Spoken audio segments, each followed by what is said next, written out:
వార్తలు నేటి SLN news ప్రేక్షకులకు నమస్కారం. నేటి వార్తలకు స్వాగతం. రైతు సంక్షేమంలో భాగంగా ప్రభుత్వ ఆదేశాల మేరకు జిల్లాలో వరి ధాన్యం కొనుగోలు కొరకు పూర్తి స్థాయిలో ఏర్పాట్లు చేయడం జరుగుతుందని జిల్లా కలెక్టర్ కుమార్ దీపక్ అన్నారు. గురువారం జిల్లాలోని నస్కూర్లో గల సమీకృత జిల్లా కార్యాలయాల భవన సమావేశ మందిరంలో ఏర్పాటు చేసిన పాత్రికేయుల సమావేశంలో జిల్లా అదనపు కలెక్టర్ సభావత్ మోతిలాల్, జిల్లా పౌర సరఫరాల శాఖ అధికారి బ్రహ్మారావు, జిల్లా మేనేజర్ శ్రీకళ అధికారులతో కలిసి హాజరయ్యారు.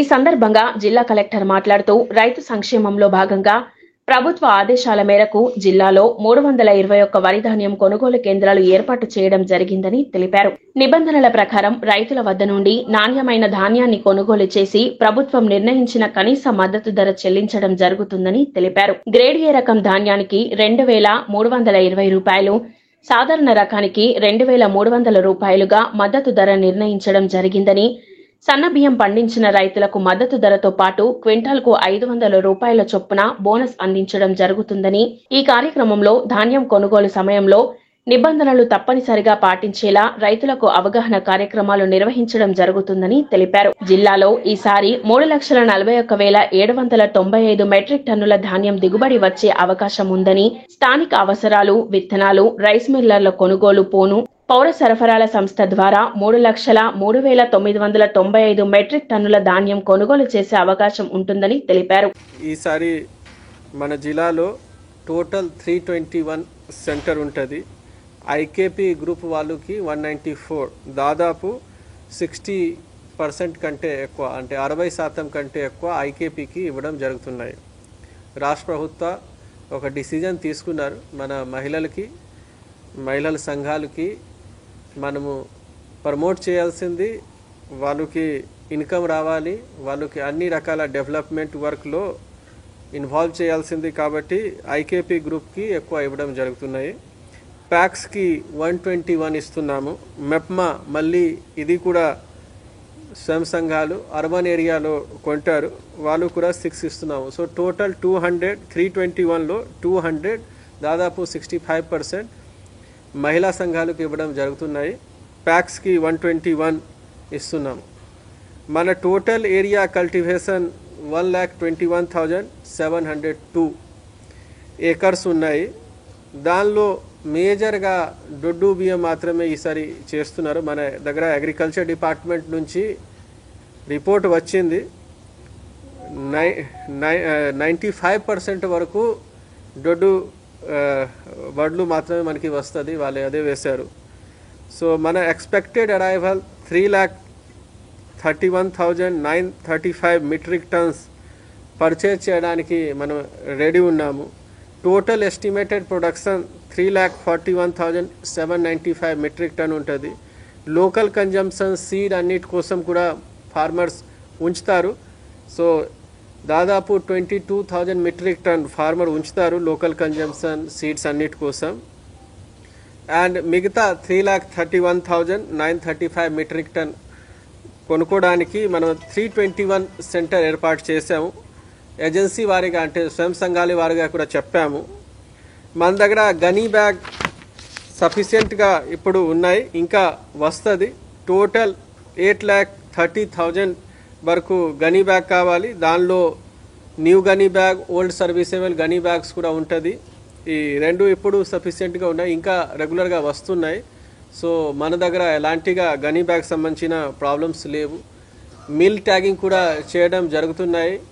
ఇంకా గోడౌన్లో, ఎంసీ గోడౌన్లో ఏమైనా స్పేస్ ఉన్నాయి, అది కూడా మనము ప్రొక్యూర్ చేసాము. ట్రాన్స్పోర్టర్స్ నుంచి కూడా టెండర్ ఆల్రెడీ అయి ఉన్నాయి. ట్రాన్స్పోర్టర్స్ కూడా ఫిక్స్ ఉన్నారు. గత సంవత్సరం లాస్ట్ సీజన్కి ఎలా చేసాము, ఎక్కడైనా మంచి ప్యాడీ క్వాలిటీ కూడా మాత్రమే తీసుకురావాల్సింది. మన దాదాపు 2 సెంటర్లో ఒక సెంటర్కి, అంటే పర్ 2 సెంటర్ మనము ప్యాడీ క్లీనర్స్ కూడా పెడుతున్నాము. అన్ని రకాల tarpaulin or weighing machine, moisture meter అన్నీ మనకి సఫిషియెంట్ క్వాంటిటీలో అవైలబుల్ ఉన్నాయి. Paddy cleaners, automatic paddy cleaners కూడా అవైలబుల్స్ ఉన్నాయి. సో రైతులు ఖచ్చితంగా FAQ, fair average quality paddy మాత్రమే తీసుకురావాల్సింది. మన దగ్గర ఖచ్చితంగా ఫేర్ యావరేజ్ క్వాలిటీ ఎవరైనా మీట్ అవుతున్నారు యాజ్ పర్ గవర్నమెంట్ డైరెక్షన్ వాళ్ళకే మాత్రమే కొనుగోలు జరుగుతుంది. ఎందుకు మళ్ళీ అది క్వాలిటీ లేకుండా మన దగ్గరకి వస్తే మళ్ళీ కటింగ్ చేస్తారు, కొంచెం సెంటర్లో కొంచెం మీల్లో అన్ని రకాల మళ్ళీ ప్రాబ్లం వస్తున్నాయి. దానికి కరెక్ట్ ప్యాడీ తీసుకురావాల్సింది, దానిలో ఏం కటింగ్ ఉండదు.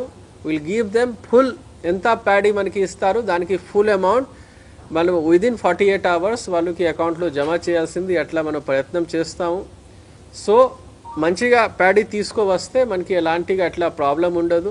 మీ అందరూ కూడా ఈ రోజు నుంచి సెంటర్ స్టార్ట్ అవుతుంది. మనకి ప్యాడీ అరైవల్ కొంచెం లేట్గా ఉంటుంది. ఇప్పుడు కొన్ని చిన్న ప్యాడీ హార్వెస్టింగ్ స్టార్ట్ అయింది, అది కూడా 7-8 days పడుతుంది. సో మ్యాక్సిమం మనకి అరైవల్ 15 days తర్వాత కొంచెం మంచిగా అరైవల్స్ ఉంటుంది. మీ అందరూ కూడా విజిట్ చేస్తున్నారు. మనం కూడా ఒక స్పెషల్ ఆఫీసర్స్ లాగా కూడా ఉన్నారు, మండల్ లెవెల్లో డిస్ట్రిక్ట్ ఆఫీసర్స్ ఉన్నారు, తహసీల్దార్స్, డిటి అందరికీ చెప్పడం జరిగింది. వాళ్ళు పర్యవేక్షణలో కరెక్ట్గా ప్యాడీ ప్రొక్యూర్మెంట్స్ జరుగుతుంది. మీ అందరూ కూడా ఎక్కడైనా ఇష్యూ వస్తే మా దృష్టికి తీసుకురండి. ఎవరైనా కరెక్ట్గా కొనుగోలు చేయకపోతే వాళ్ళకి మనం నెక్స్ట్ టైం సెంటర్ ఇవ్వము, విల్ ఇనిషియేట్ యాక్షన్. సో రైతులకి ఎలాంటిగా ఇబ్బంది పెట్టడానికి లేవు. రైతులు కూడా మంచి ప్యాడీ తీసుకురావాల్సింది, సో దట్ వాళ్ళకి ఎలాంటిగా ఇబ్బంది ఉండదు. అండ్ అన్ని పత్రాలు కూడా తీసుకురావాలి, సో దట్ మనం విదిన్ టైంలో వాళ్ళకి డబ్బు ఇస్తాము. సో ఇది వడ్లు కొనుగోలు సంబంధించిన నేను చెప్పాము. దాని తర్వాత ఇప్పుడు సన్నా బియ్యం పంపిణీ కార్యక్రమం గురించి కూడా చెప్తాను. మన దగ్గర 2,19,106 రేషన్ కార్డ్స్ ఉన్నాయి. 1,71,811కి ఆల్రెడీ కార్డ్ హోల్డర్స్కి బియ్యం పంపిణీ జరిగింది, దాదాపు 80%. జనసేన అధినేత ఆంధ్రప్రదేశ్ రాష్ట్ర ఉప ముఖ్యమంత్రి పవన్ కళ్యాణ్ పైన బీఆర్ఎస్ నాయకురాలు ఎమ్మెల్సీ కల్వకుంట్ల కవిత చేసిన వ్యాఖ్యలను మంచిర్యాల జిల్లా జన సైనికుడు గొర్రె లక్ష్మణ్ తీవ్రంగా ఖండించారు. గురువారం హాజీపూర్ మండల కేంద్రంలో గొర్రె లక్ష్మణ్ విలేకరుల సమావేశం నిర్వహించారు. ఈ సందర్భంగా గొర్రె లక్ష్మణ్ మాట్లాడుతూ పవన్ కళ్యాణ్ సీరియస్ పొలిటీషియన్ కాదు అని, డిప్యూటీ సీఎంగా అనుకోకుండా అయ్యారని అన్న వ్యాఖ్యలకు స్పందిస్తూ పవన్ కళ్యాణ్ ప్రజల బలంతో ఉప ముఖ్యమంత్రి అయ్యారని, కవిత వల్లనో కాదని, ఓడిపోతే మేనేజ్మెంట్ కోటాలో ఎమ్మెల్సీ అవ్వలేదని ఎద్దేవా చేశారు. లిక్కర్ కేసులో 6 నెలలకు పైగా జైలులో ఉండి దేశవ్యాప్తంగా తెలంగాణ రాష్ట్ర పరువును తీసిన కవిత మాట్లాడడం చాలా హాస్యాస్పదమని అన్నారు. పవన్ కళ్యాణ్ 10 సంవత్సరాలు కష్టపడి ప్రజల్లో తిరిగి ప్రజల ప్రేమానురాగాలు పొంది ఈ స్థాయికి వచ్చారు తప్ప మీలాగా నామినేటెడ్ పోస్టులను తీసుకోలేదు అనే విషయం ఒకసారి గుర్తు చేసుకోవాలని అన్నారు. కొంతమంది నాయకులు వారి సొంత ఐడెంటిటీని కోల్పోతున్నాం అనుకునే సమయంలో జనసేన అధినేత పవన్ కళ్యాణ్ గురించి మాట్లాడడం, మళ్లీ జనాల్లో ఫోకస్ అవ్వాలని ట్రై చేయడం బాగా అలవాటు అయిపోయిందని అన్నారు. ఇంకొకసారి ఎవరైనా తమ అధినేత గురించి తప్పుగా మాట్లాడితే తమ పద్ధతిలో తప్పక గుణపాఠం చెప్పవలసి వస్తుందని హెచ్చరించారు. పవన్ కళ్యాణ్ పైన చేసిన వ్యాఖ్యలను బేషరతుగా వెనక్కి తీసుకోవాలని డిమాండ్ చేశారు. నమస్కారం, నేను మీ గొర్రె లక్ష్మణ్, జన సైనికుడు, మంచిర్యాల జిల్లా. ఈరోజు సమావేశం చేయడానికి గల ముఖ్య కారణం ఏంటంటే, ఏదైతే మన తెలంగాణ రాష్ట్ర టీఆర్ఎస్ పార్టీ వ్యవస్థాపకులు కేసీఆర్ గారి కుమార్తె ఎమ్మెల్సీ కల్వకుంట్ల కవిత గారు ఆంధ్రప్రదేశ్ రాష్ట్ర డిప్యూటీ ముఖ్యమంత్రి పవన్ కళ్యాణ్ గారిపై వారు ఒక స్టేట్మెంట్ ఇచ్చారు. అది స్టేట్మెంట్ వారి వ్యక్తిగత అభిప్రాయం ఏమని అంటే, ఆంధ్రప్రదేశ్ రాష్ట్ర డిప్యూటీ ముఖ్యమంత్రి జనసేన వ్యవస్థాపకులు పవన్ కళ్యాణ్ గారు సీరియస్ పొలిటీషియన్ కాదు అని, డిప్యూటీ సీఎంగా అనుకోకుండా అయ్యారని చెప్పిన కవిత గారు ఆ స్టేట్మెంట్ ఇవ్వడం జరిగింది. మేడం కవిత గారు, ఈరోజు మీరు చూస్తే 2 తెలుగు రాష్ట్రాల్లో కాదు, భారతదేశ చరిత్రలో హిస్టారికల్ విక్టరీని, ఒక పార్టీని స్థాపించి హిస్టారికల్ విక్టరీని 100% స్ట్రైక్ రేట్తో పాటు సాధించిన వ్యక్తి పవన్ కళ్యాణ్ గారు. సరే మేడం, మీ యొక్క అభిప్రాయానికి వద్దాం. So serious politician are serious politics అంటే ఏంటి మేడం? స్కామ్ చేయడమా, స్కాండల్ చేయడమా, ప్రజల డబ్బును దోచుకోవడమా? రీసెంట్గా చూస్తే మీరు ఒక లిక్కర్ స్కామ్లో అరెస్ట్ అయ్యి ఇంకా ఆరోపణ మీద ఉంది, బెయిల్ మీద బయటకు వచ్చారు. సో అటువంటి మీరు ఏదైతే ప్రజాప్రతినిధిగా మేము ఉన్నాం, ప్రజా గొంతుగా మేము ఉన్నామని తెలంగాణ జాగృతి అని ఒకటి పెట్టి దాని ద్వారా ఏదైతే మహిళలకు అత్యంత మేలు చేసినట్టు మీరు ఎంతమంది మహిళలకు సాధికారం తోడ్పడ్డారు, ఎంతమంది మహిళలను ఎంటర్‌ప్రెన్యూర్ తయారు చేశారు. పోనీ ఢిల్లీ జంతర్ మంతర్లో 33% రిజర్వేషన్ కోసం ఫైట్ చేశారని చెప్తున్నారు మీరు. మరి మీ యొక్క బీఆర్ఎస్ పార్టీ రూలింగ్లో ఉన్నప్పుడు 10 సంవత్సరాల్లో మంత్రివర్గంలో ఎంతమంది మహిళలకు చోటు ఇచ్చారండి? పోటీ చేసిన దాంట్లో ఎంతమంది మహిళలకు సీట్లు ఇచ్చారండి? ఇక్కడ ఏముందంటే తెలంగాణ వాడుక భాషలో ఒక సామెత ఉంది, మాటలేమో కోడలు దాటుతాయి, చేతలేమో కనీసం గడప కూడా దాటవు. ఇంకోటి గత కొన్ని సంవత్సరాల క్రితం ఒక మీడియా వారు మిమ్మల్ని అడిగారు, రానున్న కాలంలో మీరు సీఎం అయితే మీరు ఏం చేస్తారని అడిగితే మీరు ఇచ్చిన స్టేట్మెంటే మేడం, లిక్కర్ పూర్తిగా బంద్ చేస్తామని అంటారు. మీరు ఈరోజు లిక్కర్కి ఐకాన్ అయ్యారు. తెలంగాణ రాష్ట్ర పరువు మొత్తం తీసుకుపోయి ఢిల్లీలో పెట్టిండ్రు. మీరా మేడం సీరియస్ పాలిటిషియన్ గురించి మాట్లాడేది? యావత్ తెలంగాణ ప్రజలు తలదించుకునే విధంగా, ముఖ్యంగా మహిళలు తలదించుకునే లిక్కర్ స్కామ్లో తీహార్ జైలుకు వెళ్ళొచ్చిన ఒక నాయకురాలు కూడా జనసేన పార్టీ అధినేత, ఆంధ్రప్రదేశ్ రాష్ట్ర డిప్యూటీ ముఖ్యమంత్రి గౌరవనీయులైన పవన్ కళ్యాణ్ గారి గురించి మాట్లాడడం హాస్యాస్పదంగా ఉంది మేడం. పవన్ కళ్యాణ్ గారు 10 సంవత్సరాలు కష్టపడి ప్రజల్లో తిరిగి ప్రజా ప్రేమానురాలు పొంది స్థాయికి వచ్చారు తప్ప మీలాగా నామినేట్ పోస్టులకు తీసుకోలేదు. అదే విషయం ఒకసారి మీరు గుర్తు చేసుకోవాలి మేడం. కొంతమంది నాయకుల వారి సొంత ఐడెంటిటీని కోల్పోతున్నాము అనుకునే సమయంలో జనసేన అధినేత పవన్ కళ్యాణ్ గురించి మాట్లాడడం, మళ్ళీ జనాల్లో ఫోకస్ అవ్వాలనే ట్రై చేయడం బాగా అలవాటైపోయింది. ఇంకోసారి ఎవరైనా మా అధినేత గురించి తప్పుగా మాట్లాడితే మా పద్ధతిలో తప్పగా గుణపడడం చెప్పాలి వస్తుందని హెచ్చరిస్తున్నాము. మీరు చేసిన పనులకు యావత్ తెలంగాణ ప్రజలు మీ గద్దె దించి పక్కన కూర్చోబెట్టారు. రానున్న రోజుల్లో డిపాజిట్ కూడా రాకుండా గల్లంత అయిపోతారు. గుర్తుపెట్టుకోండి కవిత గారు. ఆంధ్రప్రదేశ్ రాష్ట్ర డిప్యూటీ ముఖ్యమంత్రి పవన్ కళ్యాణ్ గారిపై మాట్లాడిన మాటలు వెనక్కి తీసుకోవాలి. బేషరతుగా చెప్తున్నాం. మేము రాజకీయంగా చేద్దాం, పాలసీల మీద మాట్లాడదాం. మీ యొక్క వ్యక్తిగత అభిప్రాయం మీద అదేదో పారదర్శకతతో కూడినటువంటి ప్రజా అభిప్రాయంలో దయచేసి చెప్పకండి. చెప్పాను కదా మేడం, ఇందాకే మాటలేమో కోతలు దాటుతాయి, చేతలేమో గడపలు దాటుతాయి. ఐ రిక్వెస్ట్ మేడం కవిత గారు, విత్ వర్డ్స్ను మీరు ఏ అయితే మాటలు అన్నారో దాన్ని తిరిగి తీసుకోవాలని మేము కోరుతున్నాము. Thank you. జై జనసేన, జై తెలంగాణ, జై హింద్. గురువారం మంచిర్యాల పట్టణంలోని అండాలమ్మ కాలనీలో బీజేపీ పట్టణ అధ్యక్షులు అమీర్ శెట్టి రాజ్కుమార్ ఆధ్వర్యంలో బీజేపీ స్థాపన దివాస్ నిర్వహించారు. బస్తీ చలో కార్యక్రమంలో ముఖ్య అతిథిగా బీజేపీ సీనియర్ నాయకులు రఘునాథ్ వెరబెల్లి పాల్గొన్నారు. అండాలమ్మ కాలనీలో ఉన్న డంపింగ్ యార్డు వలన ఎన్నో ఏండ్ల నుండి ప్రజలు తీవ్ర ఇబ్బందులు ఎదుర్కొంటున్నా ప్రభుత్వం పట్టించుకోకపోవడంతో స్థానిక ప్రజలు, చిన్నపిల్లలు తీవ్ర ఆరోగ్య సమస్యలు ఎదుర్కొంటున్నారని అన్నారు. కాంగ్రెస్ పార్టీ ఎన్నికల సమయంలో అధికారంలోకి వచ్చిన 15 రోజుల్లో డంపింగ్ యార్డు తరలిస్తామని చెప్పి అధికారంలోకి వచ్చి 15 నెలలు అయినా ఇప్పటికీ ఈ సమస్యపై ఎలాంటి స్పందన లేదని ఆవేదన వ్యక్తం చేశారు. ఈ డంపింగ్ యార్డును అక్కడి నుండి వెంటనే తరలించాలని డిమాండ్ చేశారు. ఈ కార్యక్రమంలో మున్సిపల్ మాజీ వైస్ చైర్మన్ గాజుల ముఖేష్ గౌడ్, మాధవరపు వెంకటరమణారావు, పచ్చ వెంకటేశ్వర్లు, స్వప్నారాణి, బియ్యాల సతీష్ రావు, మెట్టుపల్లి జయరామారావు, వేముల దుర్గాప్రసాద్, బూర్ల చిరంజీవి, తూటి సరస్వతి, నాగుల రాజన్న, ఎల్కపల్లి పవన్ తదితరులు పాల్గొన్నారు.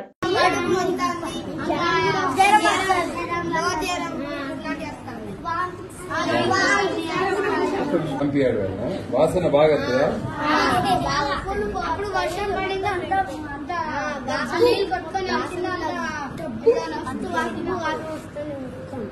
బడిలో ఉన్నప్పుడు వస్తుందా, రాత్రి ఇంటికాడ కూడా వస్తుందా? వాంతులు అవుతున్నాయా, జ్వరాలు కూడా వస్తున్నాయా? చేద్దాం, అది తీపిద్దాం. ఇక్కడికి వెళ్ళి చెప్పి అందరికి చెప్పి తీపిద్దాం. మీరైతే అందరు బడికి రోజు రావాలి, సరేనా? డంపియార్డ్ సమస్యను వెంటనే, డంపియార్డ్ సమస్యను వెంటనే, డంపియార్డ్ సమస్యను వెంటనే, డంపియార్డ్ సమస్యను వెంటనే, డంపియార్డ్ సమస్యను వెంటనే. బీజేపీ జిందాబాద్, జిందాబాద్, జిందాబాద్, జిందాబాద్, జిందాబాద్, బీజేపీ జిందాబాద్. ఎన్నికల్లో ఇచ్చినటువంటి హామీలను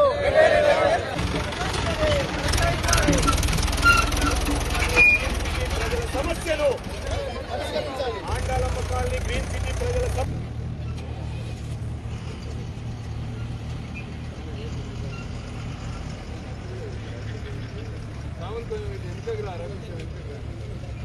అమ్మకి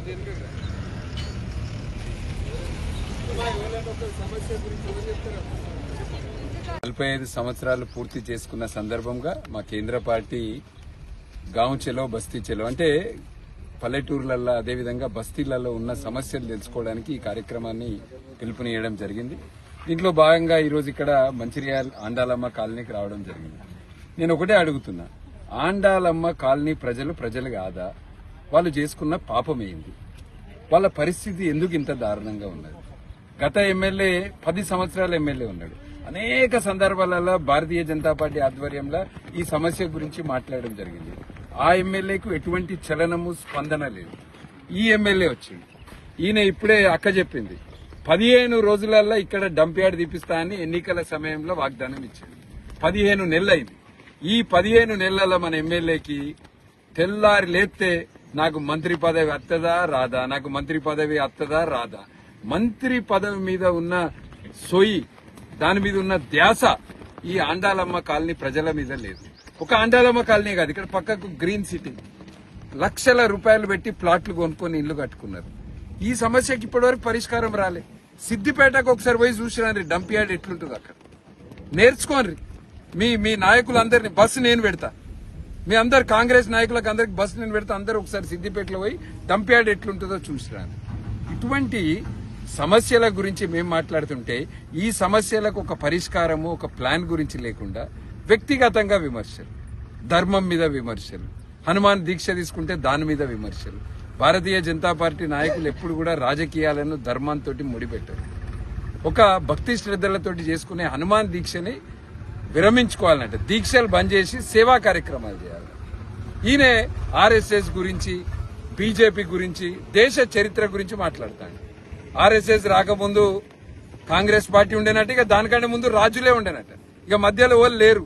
నిజాం పరిపాలన, మొఘల్ పరిపాలన, వాళ్ళు ఎట్లయితే ధ్వంసం చేసిర్రు, మన గుడ్లను గులగొట్టిర్రు, మన సంస్కృతిని, మన ధర్మాన్ని, ఒక ఆర్థికంగానే కాక 1000 సంవత్సరాల విదేశీ పాలనలో ఎంత నష్టం జరిగిందో మన ఎమ్మెల్యేకి తెలియనట్టున్నది. రాజులట చక్కగా కాంగ్రెస్ వచ్చిందట, ఇక మధ్యలో ఎవరు లేరు. భారతీయ జనతా పార్టీ ఒకటే ఒక సిద్ధాంతం మీద పనిచేస్తుంది. మన ధర్మము, మన సంస్కృతి, మన దేశం గతంలో జరిగిన తప్పిదాలు, విదేశీ పాలన సమయంలో మనందరినీ విడగొట్టి ఎట్లయితే డివైడ్ అండ్ రూల్, బ్రిటిష్ పరిపాలన అదే, కాంగ్రెస్ పార్టీ పరిపాలన ఇవాళ అదే. అది కాకుండా భారతీయ జనతా పార్టీ ఎక్కడ కూడా కాంప్రమైజ్ కాకుండా, జాతీయవాదం మీద కాంప్రమైజ్ కాకుండా పనిచేసే పార్టీ భారతీయ జనతా పార్టీ. మీకు ఎందుకయ్యా అయోధ్యలో ఓడిపోయినాం, కొన్ని ఊర్లలో ఓడిపోయినాం, ఎందుకు ఓడిపోయినామో సమీక్ష మేము చేసుకుంటాం. 11 సంవత్సరాలైంది మోడీ గారు ప్రధానమంత్రి అయ్యి, 3వ ప్రధానమంత్రి అయినరు. లోక్సభ ఎన్నికల తర్వాత ఢిల్లీ, మహారాష్ట్ర, హర్యానా, ఒరిస్సా ఇన్ని రాష్ట్రాలలో గెలిచినాం. అవన్నీ వదిలిపెట్టి ఎమ్మెల్సీ ఎన్నికలలో మొన్న ఓడిపోయినారు కాంగ్రెస్ పార్టీ వాళ్ళు. మరి దాని మీద మీ సమాధానం ఏంటిది? మీరు చక్కగా పనిచేసి మీరు ఇచ్చిన హామీలు నెరవేరిస్తే మొన్న 2 ఎమ్మెల్సీ సీట్లు ఓడిపోకపోతుండే కదా. మేము కోరేది ఒకటే, వ్యక్తిగతమైన విమర్శలు, భారతీయ జనతా పార్టీ అంతర్గత విషయాల మీద ఆలోచించకంటే మంచిర్యాల ప్రజలకు ఎన్నికల సమయంలో ఏమేమి హామీలు ఇచ్చిండ్రో, ఒక గవర్నమెంట్ దవాఖాన కొత్త హాస్పిటల్ కడుతున్నా అని ఇక దాని ముంగట్నే కూర్చొని రోజు దాని గురించే మాట్లాడకుండా ఇంకా వేరే ఏమేమి హామీలు ఇచ్చారు, అటు ఎల్లంపల్లి బాధితులకు, ఇటు ఆండాలమ్మ కాలనీ వాళ్లకు, 2 టౌన్ కి ఫ్లైఓవర్, గోదావరి మీద వంతెన, అక్కడ సింగరేణి కార్మికులకు, రిటైర్డ్ కార్మికులకు ఇచ్చిన హామీలను నెరవేర్చుట్ల వాటి మీద దృష్టి పెట్టండి. Bharatiya Janata party Andalamma colony, green city ప్రజలకు అండగా ఉంటది. డంప్ యార్డ్ సమస్య గతంలో కొట్లాడినాము, సమస్యకు పరిష్కరించేంత వరకు కూడా కొట్లాడతాం. రోడ్ ఎక్స్పాన్షన్ విషయంలో కూడా దసరా పండుగ, దీపావళి పండుగ అప్పుడు కూడా మంచిర్యాల వ్యాపారస్తులను ఇబ్బంది పెట్టారు. మార్కింగ్స్ లేకుండా, వాళ్ళతో ఎటువంటి చర్చలు జరగకుండా కూలగొట్టడాలు చేపట్టారు.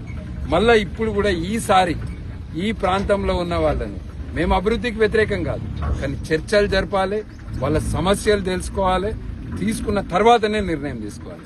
వీళ్లకు చలో బస్తీ చలో కార్యక్రమంలోని భాగంగా ఈనాడు బీజేపీ కేంద్రం ఇచ్చిన పిలుపు మేరకు మా మంచిర్యాల పట్టణంలోని ఆండాల్దేవి కాలనీకి ఇవాళ బీజేపీ కుటుంబ సభ్యులందరూ రావడం జరిగింది.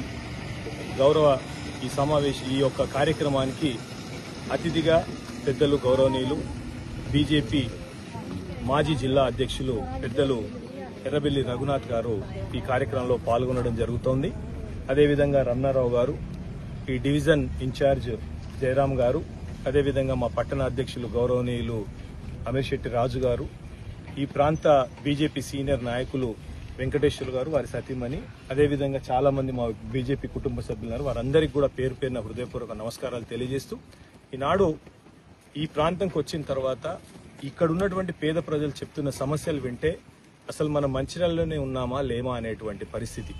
ఎంత ఘోరమైన పరిస్థితి అని అంటే, 1 రోజు కాదు 2 రోజులు కాదు, ఇక్కడికి వచ్చి మేము ఒక 10 నిమిషాలు అయింది, 10 నిమిషాలకే అందరూ ముక్కు మూసుకుని ఉండేటువంటి పరిస్థితి. ఇంత ఘోరమైన పరిస్థితిలో 24 గంటలు పెద్దవాళ్ళమైన మనమే ఒక 5-10 నిమిషాలు తట్టుకుంటలేమంటే చిన్నపిల్లలకి ఎంత ఘోరమైన పరిస్థితి, ఎంత దారుణమైనటువంటి పరిస్థితి. ఇంతకుముందు మహిళా సోదరిమణి మా గౌరవ రగన్న గారికి రిప్రజెంటేషన్ ఇచ్చి చెప్తా ఉంటే మా పక్కకుండి మాకు ఎంతో బాధ అనిపించింది. అరే ఇంత ఘోరం, ఇంత అంటే కనీసం ఫ్యాన్లు గాని కూలర్లు గాని వేసుకునే పరిస్థితి లేదు అని అంటే ఎక్కడ పోతా ఉన్నాం మనం? ఈ సమస్య విషయం లోపల పరిష్కారము ఎంత యుద్ధ ప్రాతిపదికన చేయాలా? మొట్టమొదలు సమస్య పరిష్కారం చేయాల్సింది ఇది. దీనికి తర్వాతనే ఇంకొక సమస్య విషయంలో పరిష్కార దిశగా మీరు వెళ్ళాలి తప్ప దీన్ని పక్కకు పెట్టి ఇంకా ఏదో అది చేస్తున్నాం ఇది చేస్తున్నాం అని అంటే అది ఎవరి కోసము? ఇక్కడ ఉన్నటువంటి ప్రజలు కాదా? ఇక్కడ ఉన్నటువంటి ప్రజల ఏమన్నా ప్రాణ నష్టం జరిగితే దానికి ఎవరు బాధ్యులు? ఇంట్లో ఒక యజమానికి ఏమన్నా జరిగితే ఆ కుటుంబం పరిస్థితి ఎక్కడికి పోతుంది? ఈ విధంగా చెప్పుకుంటూ పోతే చాలా దయనీయమైనటువంటి పరిస్థితి. ఈ సందర్భంగా నేను విజ్ఞప్తి చేస్తా ఉన్నాను, ఏదైతే ఈ డంపింగ్ యార్డ్ విషయం చెప్పారో, తర్వాత రోడ్డు సమస్య ఆ రోజు లేఅవుట్ చేసి అప్పుడు మాజీ శాసనసభ్యులు గోనె హనుమంతరావు గారు అదేవిధంగా మురళి గారు వీళ్ళందరి సారథ్యం లోపల ఇక్కడ లేఅవుట్ చేసి ప్లాట్లు ఇచ్చినటువంటి ప్లాట్లు. ఆ ప్లాట్లకు ఇంతకుముందు అమ్మ చెప్పినట్టు అందరు ఎవరెవరో వస్తా ఉన్నారు, మార్కింగ్లు పెట్టిపోతా ఉన్నారట. ఆ మార్కింగ్లు పెట్టిపోతే ప్రజలు అంటే వాళ్ళు కనీసం నిద్రపోయే పరిస్థితి లేదు. అసలు ఏం మార్కింగ్ పెడుతున్నారు, ఏం రోడ్డు ఏంది అని వాళ్ళకు తెలియజేయాల్సినటువంటి అవసరం ఉంది.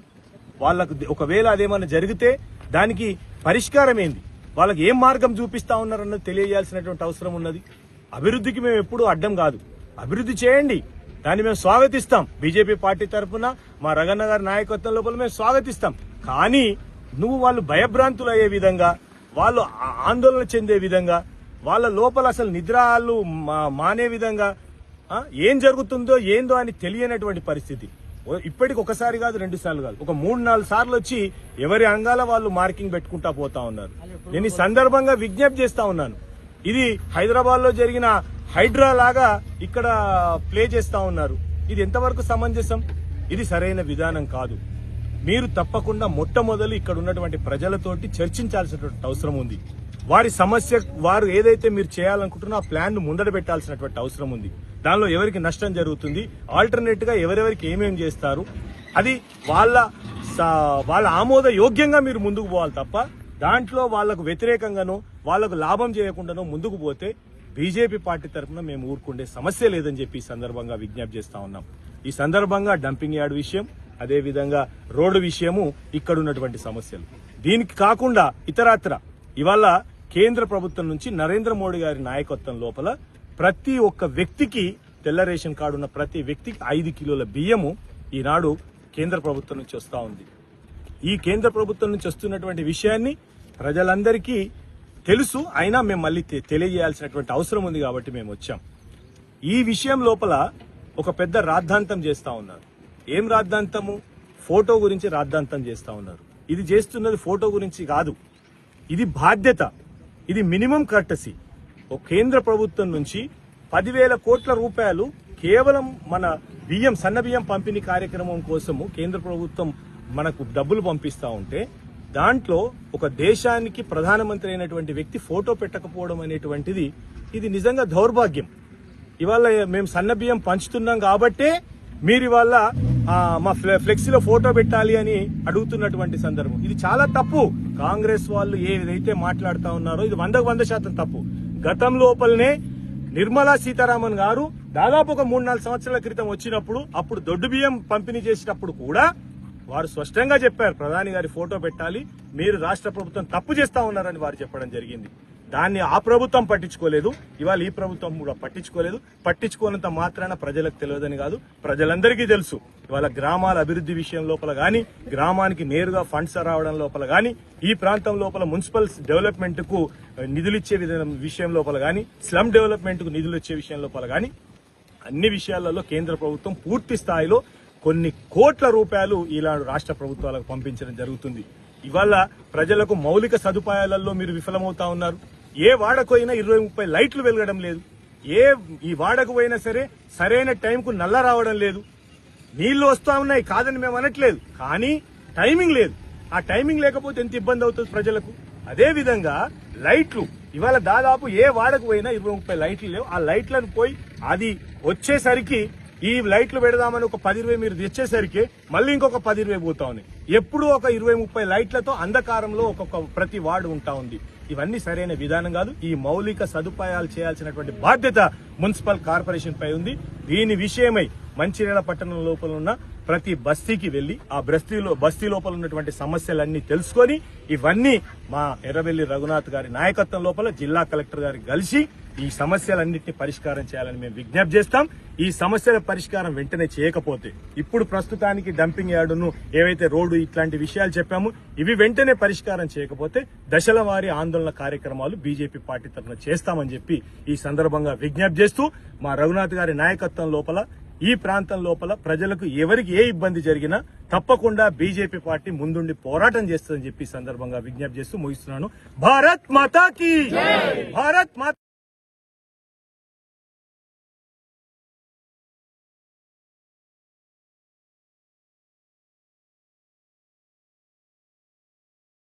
ఈ సందర్భంగా వారు మాట్లాడుతూ ప్రాథమిక విద్యలో తల్లిదండ్రుల కష్టాలను గుర్తుంచుకొని జీవితంలో మంచిగా చదువుకొని ఉన్నత స్థాయిలో ఉండాలని లక్ష్యం పెట్టుకుని 10వ తరగతి 9.7 జీపీఏ సాధించినందుకు తిరుపతిలో డిప్లొమా మైనింగ్ పూర్తి చేసి అప్పటి ఉమ్మడి ఆంధ్రప్రదేశ్ ముఖ్యమంత్రి చంద్రబాబు నాయుడు చేతుల మీదుగా గోల్డ్ మెడల్ తో పాటు 30,000 ట్యాబ్ స్వీకరించి ఆశ్చర్యపరిచి డిప్లొమా అయిపోయిన అతి తక్కువ కాలంలో సింగరేణి ఉద్యోగం ఓవర్ మ్యాన్ సాధించి మరోసారి అందరి మన్ననలు పొందుతూ ఉద్యోగం చేస్తూ బీటెక్ డిగ్రీ పూర్తి చేసి ఎన్నో కష్టాలను భరిస్తూ నేడు గ్రూప్ 1 సాధించినందుకు అందరికీ ఆదర్శపరుడయ్యాడని కొనియాడారు. తల్లిదండ్రులు చదివించినందుకు తగిన బహుమతి అందజేశాడని కొడుకు అనేవారు తనలాగా ఉంటే లోకంలో తల్లిదండ్రుల మనస్తాపం అనేది ఉండదని అన్నారు. ఈ కార్యక్రమంలో friends saving society Shanigarapu Kumar, Durgam Swamy, Kadas Ravinder, Kola Rajesh, Durgam Ravi, Gorla Srinivas, Pusala Sampath తదితరులు పాల్గొన్నారు.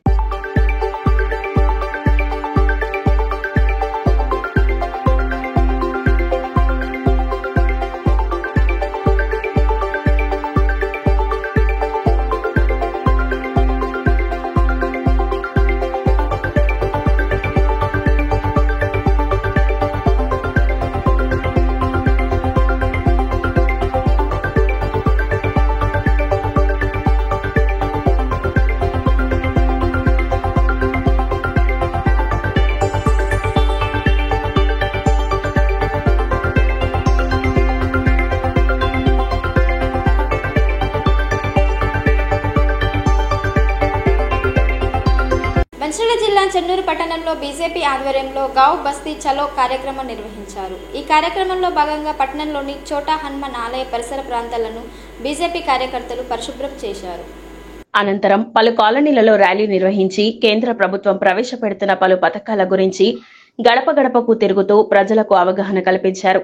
ఈ సందర్భంగా జిల్లా బీజేపీ అధ్యక్షులు నగునూరి వెంకటేశ్వర్ గౌడ్ మాట్లాడుతూ చెన్నూరు మున్సిపాలిటీలో ప్రధానంగా ఏ వార్డు చూసినా కూడా నీటి ఎద్దడి తీవ్రంగా ఉందని పేర్కొన్నారు. మున్సిపల్ కమిషనర్ ప్రజలను ఇబ్బందులకు గురిచేస్తూ రాత్రి సమయంలో పన్నులు వసూలు చేయడంలో ఉన్న శ్రద్ధ ప్రజలకు మంచినీటి సరఫరాలో దృష్టి సారిస్తే బాగుంటుందని ఎద్దేవా చేశారు. చెన్నూరు ప్రాంతం నుంచి గోదావరి నది ప్రవహిస్తున్నా కూడా ఇక్కడి నీరు ఇసుక విషయంలో చెన్నూరు వాసులకు యోగ్యత లేకుండా పోయిందని ఆగ్రహం వ్యక్తం చేశారు. ఎమ్మెల్యే వివేక్ స్పందించి ప్రజల సమస్యలను వెంటనే పరిష్కరించాలని డిమాండ్ చేశారు.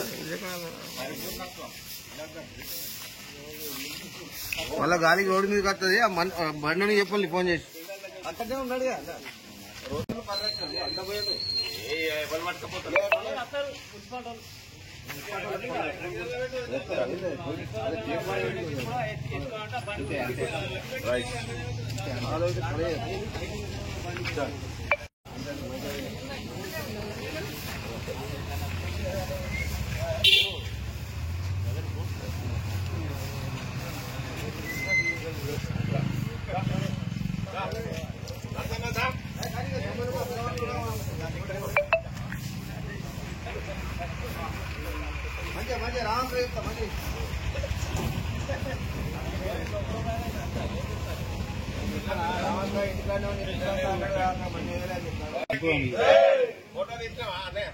ఒక్క నిమిషం అక్కడ మనసు పట్టండి.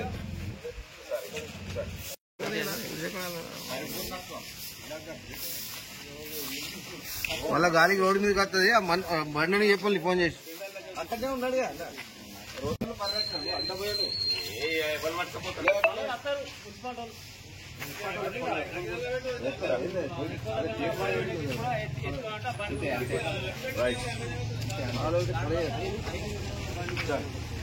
గుడ్డు ఇంటికా ఇక్కడనే తింటారా? ఎగ్ ఇక్కడనే తింటారా? ఇంటికి తీసుకుపోతారా? ఇక్కడనేనా తింటున్నావా? ఎగ్ తిన్నావా? పొద్దున తిన్నావా? Okay, very good. ఏం చెప్తారు ఇక్కడ? ఏం చెప్తారు చెప్పండి మీరు. టీచర్ ఏం చెప్తుంది మీకు? ఏబిసిడీలు చెప్తుందా? ఓకే, అందరికి వస్తాయి ఏబిసిడీలు?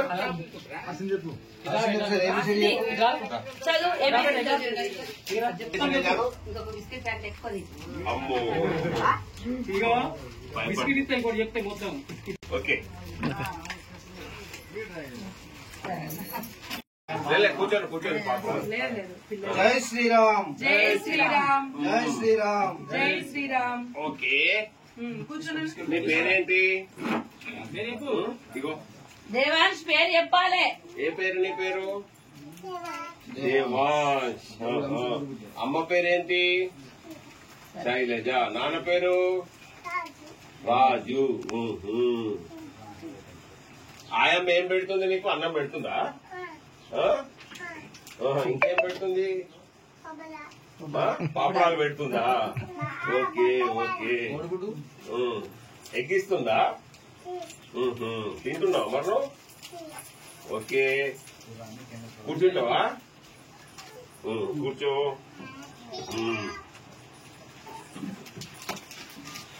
హాయ్, నీ పేరేంటి? ఇయాన్. మీ నాన్న పేరేంటి? నీకు మోడీ తాత తెలుసు? జై భారత్ మాతాకి జై శ్రీరామ్, జై శ్రీరామ్. ఈరోజు చెన్నూరు పట్టణం లోపల గావ్ చెలో బస్తీ చెలో కార్యక్రమాన్ని నిర్వహించడం జరిగింది. పెద్ద ఎత్తున మరి ఉదయాన్నే హనుమాన్ దేవాలయం లోపల మరి పూజా కార్యక్రమాలు నిర్వహించి ఇప్పుడు వివిధ బూత్ కమిటీ సమావేశం నిర్వహించి మరి అంగన్వాడీ కేంద్రాన్ని సందర్శించి మిగిలిన కార్యక్రమాలన్నీ పార్టీ పిలుపు మేరకు అన్ని కార్యక్రమాలు నిర్వహించడం జరిగింది. కానీ ఈరోజు చెన్నూరు పట్టణం లోపల మున్సిపాలిటీ లోపల అనేక సమస్యలను కూడా ఇక్కడ మేము గుర్తించడం జరిగింది. చాలా మంది పబ్లిక్ చెప్తా ఉన్నారు, అనేకమైనటువంటి మంచినీళ్ల సమస్యతోటి చాలా ఇబ్బంది పడతా ఉన్నారని చెప్తా ఉన్నారు. ఈ రోజు మరి గత ప్రభుత్వం లోపల ఏదైతే కాంగ్రెస్ ప్రభుత్వం లోపల 4 కోట్ల వ్యయంతో నారాయణపురం దగ్గర నుండి గతం లోపల వినోద్ గారు మంత్రి ఉన్నప్పుడు నీళ్ల ప్రాజెక్టు ప్రారంభం చేసింది. ఆ ప్రాజెక్టు ఒక ఏడాది కూడా నడవలే. మళ్ళా కేసీఆర్ ప్రభుత్వం లోపల మిషన్ భగీరథ అన్నారు. మిషన్ భగీరథలా ఒక్కరు కూడా మంచినీళ్ళు ఇదివరకు తాగలే. 11 కోట్ల రూపాయలు చెన్నూరు మున్సిపాలిటీకి ఉత్త గోదాట్లో పోసినట్టు అయినాయి. ఒక్క రోజు కూడా ఒక్క మనిషి కూడా ఒక బుక్కెడు నీళ్లు తాగలే మిషన్ భగీరథ నీళ్లు. మరి మీరు ఇచ్చేటువంటి నీళ్లు ఇవాళ 1974లో ఎప్పుడో పెట్టినటువంటి వాటర్ ట్యాంకు వాగు నీళ్లు కొంతమందికి వస్తా ఉన్నాయి ఇప్పటికి కూడా చెన్నూరు మున్సిపాలిటీ లోపల. మళ్ళా ఇవాళ మరి వివేక్ వెంకటస్వామి గారు అంటారు మళ్ళా ట్యాంకులు కడతాం. ట్యాంకులు కట్టి ఏం చేస్తారు మీరు?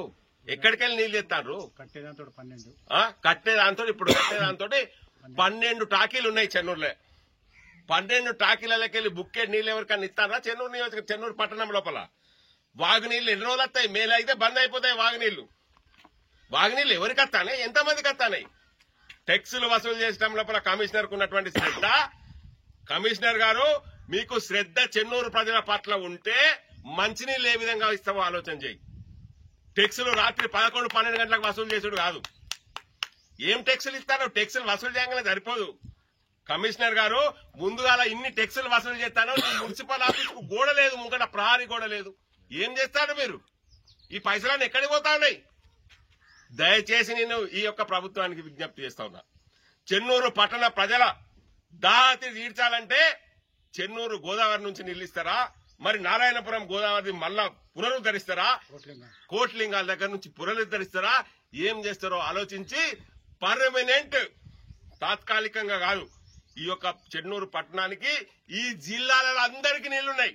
ఒక చెన్నూరు పట్టణం వాళ్ళకి తాగేందుకు నీళ్ళు లేవు. సిగ్గు శరం అనిపిస్తా ఉన్నదని చెప్పి ఈ సందర్భంగా మనం చెప్తాం. మరి చెన్నూరు పట్టణం నుంచి, చెన్నూరు పరిసర ప్రాంతాల నుంచి రోజు 1000 ట్రాక్టర్ల 1000 లారీల ఇసుక హైదరాబాద్ పోతుందా, బొంబాయి పోతుందా, కలకత్తా పోతుందా మాకు తెలియదు. కానీ చెన్నూరులో ఉసుక రావాలంటే మాత్రం వాగుసుక వాడుకోవాలి. వాగుసుకతోటి ఇండ్లు బరాబర్ ఉంటలేవు. వాళ్ళ మట్టి పర్సెంటేజ్ ఎక్కువ వస్తా ఉన్నది. దీన్ని ఇలా డిమాండ్ చేస్తా ఉన్నా, మైనింగ్ వాళ్ళకి డిమాండ్ చేస్తా ఉన్నా, మీకు ఏమాత్రం చిత్తశుద్ధి ఉన్నా మా ఉసుక ఎక్కడికో పట్టుకోవడానికి ఇల్లు కట్టుకుంటాడు, మా ఉసుక మాకు ఇల్లు కట్టుకోవడానికి పనికిరాదా? మీరు ఎందుకు ఇయ్యారు మాకు ఉసుక? ట్రాక్టర్కి ఎంత పడుతుందో మీరు డీడీ కట్టుకోండి. గోదావరి రీచ్లు ఇవ్వండి మాకు ఇసుక. గోదావరి రీచ్ నుంచి ఇసుక ఇయ్యాలి. మేము టీఎస్ఎండిసి నుంచి లారీలలో కొనుక్కునే శక్తి లేదు. మా వాడలలో లారీలు తిరిగాయి. మీరు ట్రాక్టర్లతోటి మరి గోదావరి ఇసుక ఇయ్యాలి. ఈ ప్రాంతం లోపల ఇల్లు కట్టుకునే వరకు నాణ్యమైనటువంటి ఇల్లు ఇయ్యాలి. బాగుసుక పెడితే అది మట్టి పర్సెంట్ ఎక్కువ ఉండి దెబ్బకే క్రాకులస్తాయి ఇళ్ళని. దీని మీద పట్టించుకోవాల్సినటువంటి అవసరం లేదా? వివేక్ వెంకటస్వామి గారు, దయచేసి వివేక్ వెంకటస్వామి గారికి నేను విజ్ఞప్తి చేస్తా ఉన్నా, ఈ చెన్నూరు పట్టణంలో ఉన్నటువంటి మంచినీటి సమస్య పర్మనెంట్ గా తీర్చాలి. ఈ చెన్నూరు పట్టణానికి ఇసుక, గోదావరి ఇసుక, మీరు మొన్ననే చూసారు కదా వీడియో, 1000 లారీలు నేషనల్ హైవే అయితే కేవలం ఉసుక కోసమైనట్టు తయారైపోయింది. నేటి ఎస్ఎల్ఎన్ న్యూస్ ఇంతటితో సమాప్తం. తిరిగి ప్రసారం అయ్యే ఎస్ఎల్ఎన్ న్యూస్ లో మళ్ళీ కలుద్దాం. అంతవరకు సెలవు. నమస్కారం.